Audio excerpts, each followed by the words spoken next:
And on this Thursday, October 2nd, 2025 edition of Newsmakers, violence in Britain on a Jewish holy day, Ed Donahue reports. Two people, both Jewish, were stabbed to death outside an Orthodox synagogue in Manchester, England on Yom Kippur. Police say a car was driven into people outside the Heaton Park Hebrew Congregation Synagogue. A man got out and began stabbing people. This attack has been officially declared as a terrorist incident. Chief Constable Stephen Watson says officers were on the scene quickly. Armed officers from Greater Manchester Police intercepted the offender, and he was fatally shot by officers within 7 minutes of the original call. It took authorities some time to confirm he was dead. They were worried he had an explosive. 2 other people have been arrested.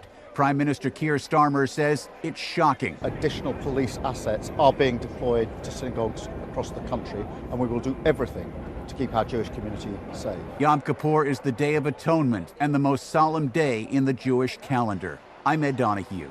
The FBI has ended its partnership with the Anti-Defamation League. In a post yesterday, FBI Director Kash Patel accused the Jewish advocacy group of spying on Americans. He didn't provide details. Patel also claimed that former FBI head James Comey wrote love letters to the ADL and embedded FBI agents with them. The ADL said in a statement that it has deep respect for the FBI and remains more committed than ever to its core purpose to protect the Jewish people. The ADL has been criticized by Republicans recently because it included Charlie Kirk's organization Turning Point USA in its glossary of extremism.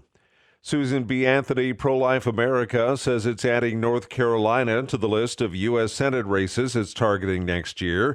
The pro-life group committed to spending $4.5 million in an effort to defeat Roy Cooper, a Democratic former governor who's running next year to replace retiring Republican Senator Tom Tillis. The announcement comes about a week after SBA said it would put the same amount into each of 2 other Senate races in Michigan and Georgia. If it follows through with the spending, it would be about the same amount it put into independent political expenditures across the country in 2022 and 2024 combined. The group says it will also get involved in other 2026 races. A stricter ban on abortion is being considered at the South Carolina State House. Public testimony on the Unborn Child Protection Act was held by the Senate Medical Affairs Subcommittee yesterday. If passed, the proposed measure would ban all abortions from conception with no exceptions except to save the mother's life. South Carolina already bans most abortions starting at around 6 weeks of pregnancy. No vote was taken on the bill yesterday, and the General Assembly is not back in session until January. California Governor Gavin Newsom doesn't like all the bills on his desk. Newsom vetoed 21 bills since the legislative session ended last month. One of the bills Republicans urged him to strike down was because they said it promotes gender ideology to kids as young as kindergarten. Newsom says he vetoed the bill because he thinks the bill should be considered after a state study scrutinizing health curriculum.